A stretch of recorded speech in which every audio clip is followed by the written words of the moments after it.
A very good morning, class. I hope that all of you must be doing your assignments, must be understanding the chapters, and preparing your notes. So, we have already finished 7 chapters of your book. If you got the time, please do the NCERT questions also. And that will be helpful for you in the examination.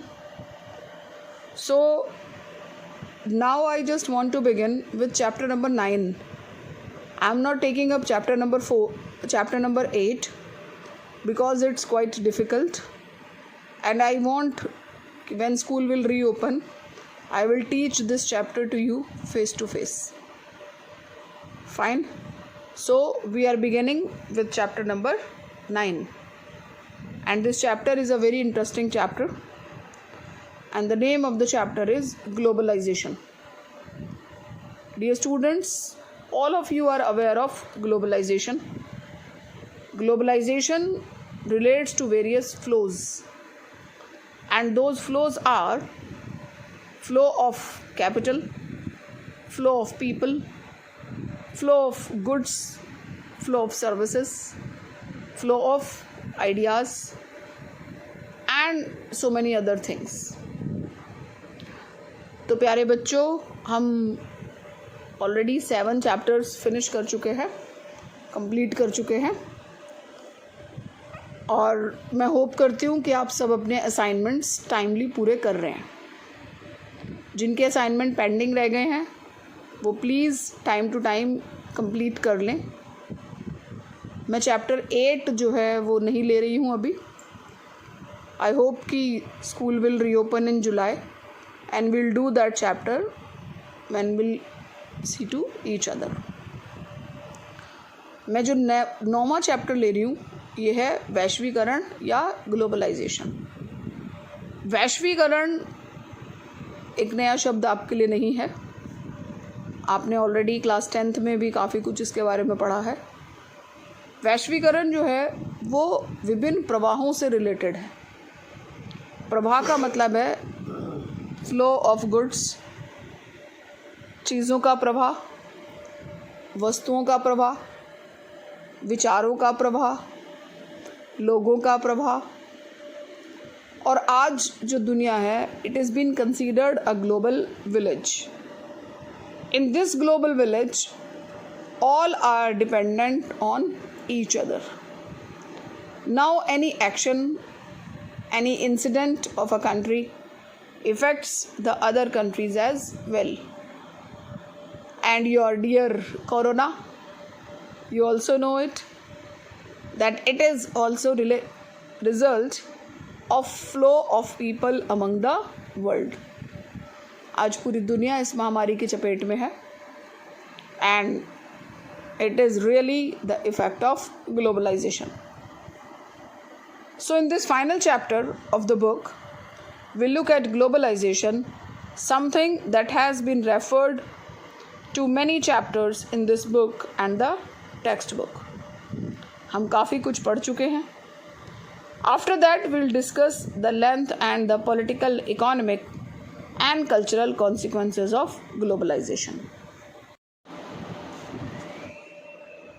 So, first of all, I just want you to recall chapter 3, जिसमें हमने hegemony के बारे में पढ़ा था.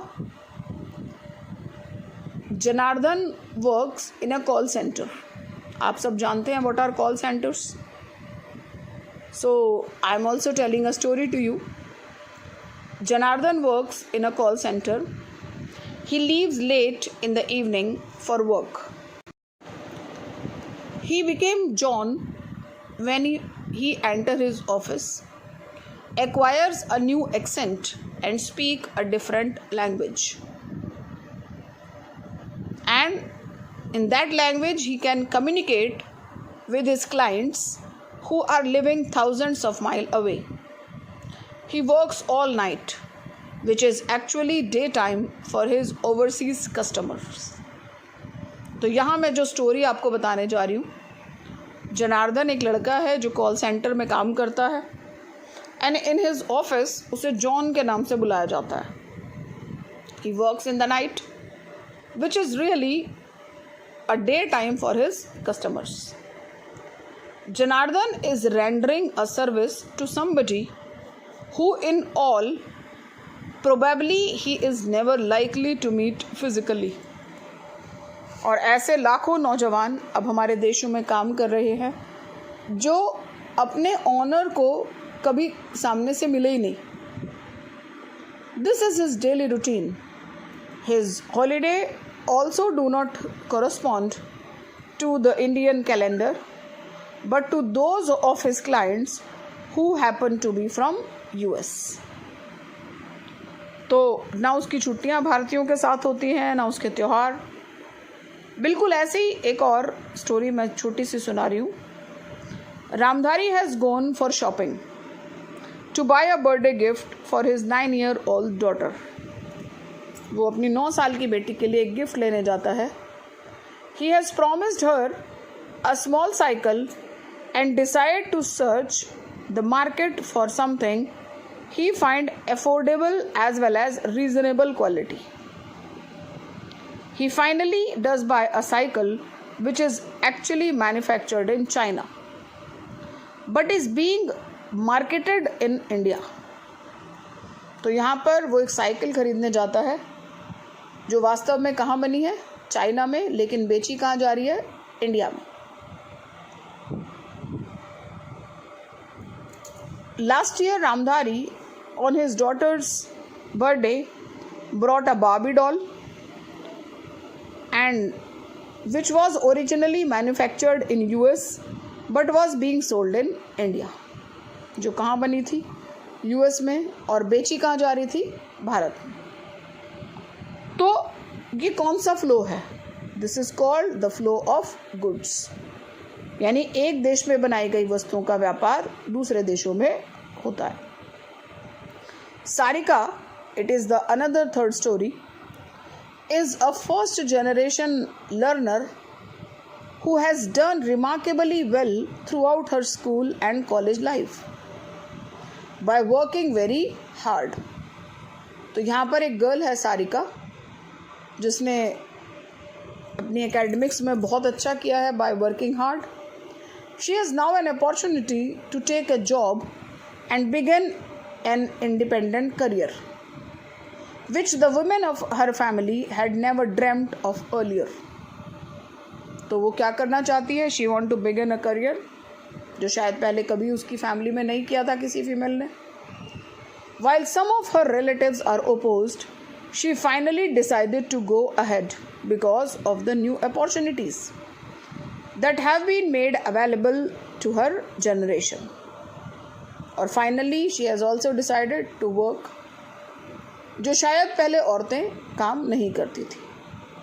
All three examples illustrate an aspect each of what we called globalization. In the first instance, Janardhan was participating in the globalization of services. आपको याद होगा मैंने बताया था जनार्दन इंडिया में रहता है but working for a company जो कि कहाँ काम है? यूएस में. रामधारी's birthday purchase tell us something about the movement of commodities from one part of world to another. And Sarika faced with a conflict of values partly originating from a new opportunity that earlier was not available to women in her family. But today is a part of reality that has gained wider acceptability. और अब हमारा समाज जो है वो इन तीनों तरह की चीज़ों को एक्सेप्ट कर चुका है. If we look for examples of use of term globalization in real life, we will realize that it is used in various contexts. Let us look some example. कुछ चीज़ें देखिए. ऐसा नहीं है कि ग्लोबलाइजेशन के सब पॉजिटिव इफेक्ट ही हो रहे हैं. There are some negative effect also. For example, some farmers committed suicide because their crops failed. They had bought very expensive seeds supplied by a multinational company. The Indian company bought a major rival company based in Europe despite protest by some of the current owners.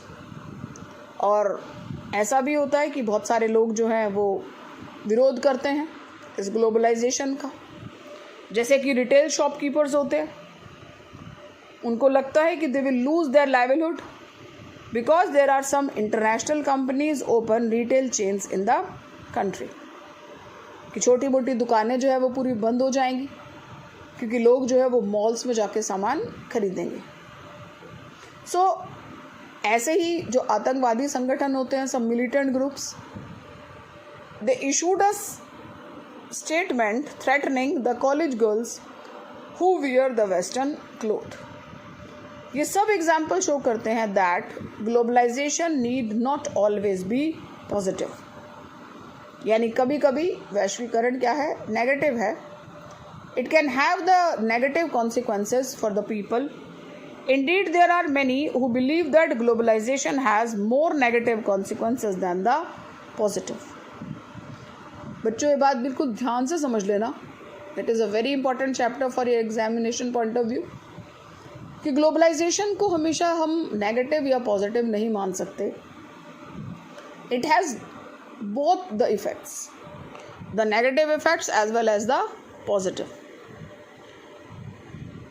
But क्या ऐसा हो सकता है कि हम इससे बचें या हम इसके तरफ जाएं ही नहीं?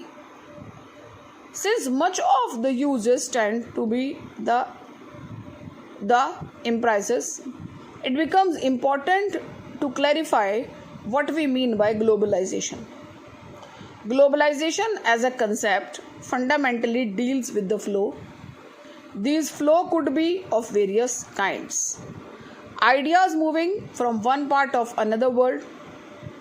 आज आप जानते ही हैं, अगर आप लिबर्टी यानी आज़ादी की बात करते हैं तो आप अच्छी तरह परिचित हैं कि ये वो आइडिया है जो एक हिस्से से दुनिया के दूसरे हिस्से तक फैल चुका है.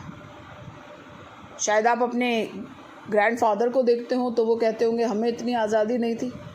आप अपने फादर को देखें तो वो भी यही कहते हैं कि हम उतने आज़ाद नहीं थे. और आपको अब भी अपनी आज़ादी हमेशा कम लगती है. क्यों? Because you are comparing yourself with others and others are behaving like to be westernize. Except that you have commodities being travelled across the borders. आज आप सबके पास ओप्पो के, वीवो के फ़ोन्स हैं और ये सब चीज़ें हैं कहाँ से आ रही हैं? From abroad. एक्सेप्ट दैट इस सब के अलावा the people are moving in search of better livelihood in different parts of the world. और इन सब से ज़्यादा चीज़ें जो हैं, जो लोग जा रहे हैं, they are working in different countries. The crucial element is the world wide interconnectedness. कि आज दुनिया क्या है, हर कोई एक दूसरे के साथ जुड़ चुका है. Globalization is a multi-dimensional concept. It has political, economic, cultural manifestation, and these must be adequately distinguished.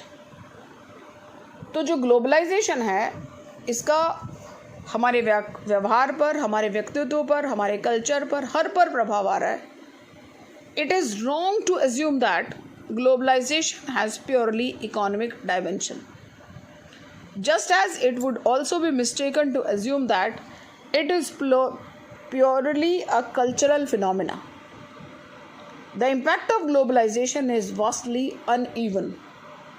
कि वास्तव में जो इसके इफ़ेक्ट्स हैं वो सब जगह एक से नहीं हैं. It affects some societies more than others and some parts and some societies more than others. अगर आप सिविलाइज्ड सोसाइटी की बात करें, अगर हम हाईली क्वालिफाइड लोगों की बात करें, so they have a different aspect of globalisation. उनका ईटिंग स्टाइल, उनका लिविंग स्टाइल, वो ऑर्गेनिक में बिलीव करते हैं. They wear the proper organic cloth, they eat the organic food. And अगर हम लोअर मिडिल क्लास की बात करें, so they want to be like the Americans. And it is important to avoid the drawing general conclusion about the impact of globalization. So, I just want to begin with another topic that is the causes of globalization. Now the question arises that why this globalization is spreading all over the world. What accounts for globalization? आ कहाँ से रहा है, फैल क्यों रहा है? If globalization is about the flows of ideas, capital, commodities and people, it is perhaps logical to ask if there is anything novel about this phenomena. Globalization in terms of these four flows also has taken place through much of the human history. यानी आज का जो वैश्वीकरण है, ये जो globalisation है, actually देखा जाए तो it is not a new phenomena. ये एक नया कंसेप्ट है ही नहीं. It was there in the history. However, those who argue that there is something distinct about the contemporary globalization point out that it is the scale and speed of these flows that account for uniqueness of globalization in the contemporary era. Reality ये है कि globalisation पहले भी था. Britishers का India में आना, Indians का बाहर ट्रेड करना, ये सब एक तरह का ग्लोबलाइजेशन ही था. लेकिन इस ग्लोबलाइजेशन में जो एक बेसिक डिफरेंस है वो है इसका फ्लो, इसकी स्पीड. पिछले 10 सालों में जो दुनिया में बदलाव आए हैं, ऐसे बदलाव इतनी स्पीड से कभी आए ही नहीं. So dear students, this globalization has the strong historical base and it is important to view the contemporary flows against that backdrop. This globalization is not caused by any single factor. ऐसा नहीं है कि globalization सिर्फ एक ही वजह से आ रहा है, but it is really true that technology remains a critical element. कि वास्तव में इस ग्लोबलाइजेशन को फैलाने में चाहे लोगों का आना है, चाहे चीज़ों का आना है, चाहे विचारों का आना है, चाहे कैपिटल यानी पूंजी का आना है, इसमें सबसे बड़ा रोल प्ले कौन करती है? Technology. There is no doubt that the movement of telegraph and telephone and the microchip is more recent time has revolutionized the communication between the actors in the different parts of the world. When printing initially came into being, it laid the base for the creation of nationalism. आपने 10th में chapter पढ़ा है कि जब printing आई थी, यानी जब paper छपने शुरू हुए थे, जब बुक्स छपनी शुरू हुई थी, तो इसकी वजह से लोगों के अंदर एक फीलिंग आई थी. और वो फीलिंग क्या थी? The feeling of nationalism. यानी प्रिंटिंग प्रेस ने राष्ट्रवाद को जन्म दिया. लोगों को वेस्टर्न थॉट्स, आइडियाज़, कल्चर पता चले और फिर उन्हें अपनी मिजरेबल कंडीशंस का समझ में आया. So also today we should accept that technology will affect the way we think of our personal but also our collective lives. The abilities of ideas, capital, commodities and people to move more easily from one part of the world is another has been made possible largely by the technological advances. यही बात मैं आपको समझाने की कोशिश कर रही हूँ कि जितना लोगों का आना जाना है, चीज़ों का आना जाना है, विचारों का आना जाना है, it is just because of the technology. आज शायद हम अपने नेबर्स के बारे में उतना नहीं जानते जितना हम यूएस के बारे में जानते हैं. This is happening in US. People are living in this way in US. लोगों का ये रहन सहन है, ये खाना पीना है. हम पिज़्ज़ा खाना पसंद करते हैं, हम ब्लू जीन पहनना पसंद करते हैं. ठंडा मतलब कोका कोला. यानी हमारे कंसेप्ट्स बदल चुके हैं कि हम एक western thoughts, western ideas, western culture पर पलते हैं. And that western is also been eliminated by the US lifestyle, US culture, US thought and US accent. The pace of these flows may vary. For instance, the movement of capital commodities will most likely be quicker and wider than the movement of people across the world. देखा जाए तो जो globalisation में वास्तविकता में क्या हो रहा है, चीज़ें ज़्यादा आ रही हैं, पूंजी ज़्यादा आ रही है, लोगों का आना जाना उतना तेज़ी से नहीं हो रहा. Globalization, however, doesn't emerge merely because of availability of improved communication. What is important is for people in the different parts of the world to recognize these interconnectedness with rest of the world. आज एक दुनिया के event एक जगह हों, एक बीमारी एक जगह हो, चाहे वो सुनामी है, बर्ड फ्लू है, चाहे वो कोरोना वायरस है, it is affecting all others in the world. If we doesn't respect the national boundaries, similarly, when major economic events take place, their impact is felt outside their immediate local, national or regional environment at the global level. कि अगर आज एक घटना परिघटना हो रही है तो दैट इफ़ेक्ट्स अदर्स टू, और यही क्या कहलाता है, ग्लोबलाइजेशन. तो डियर स्टूडेंट्स, आज मैंने आपको बताया कि ये ग्लोबलाइजेशन, इसे वैश्वीकरण भी कहते हैं, भौगोलीकरण भी कहते हैं. ये है क्या चीज़. दूसरा हमने पढ़ा इसके कॉज क्या हैं. तो जो बेसिक कॉज है, जो बेसिक कारण है, वो है अवेलेबिलिटी ऑफ गुड टेक्नोलॉजी. तकनीक के बिना हम दिस ग्लोबलाइजेशन की कल्पना नहीं कर सकते. It is a very interesting chapter. Please listen whatsoever I taught to you in the class, so that when we'll do the next topics, that will be easy for you to understand that. I'll be giving only 2 questions from this topic, which you have to do in your assignment. Thank you very much.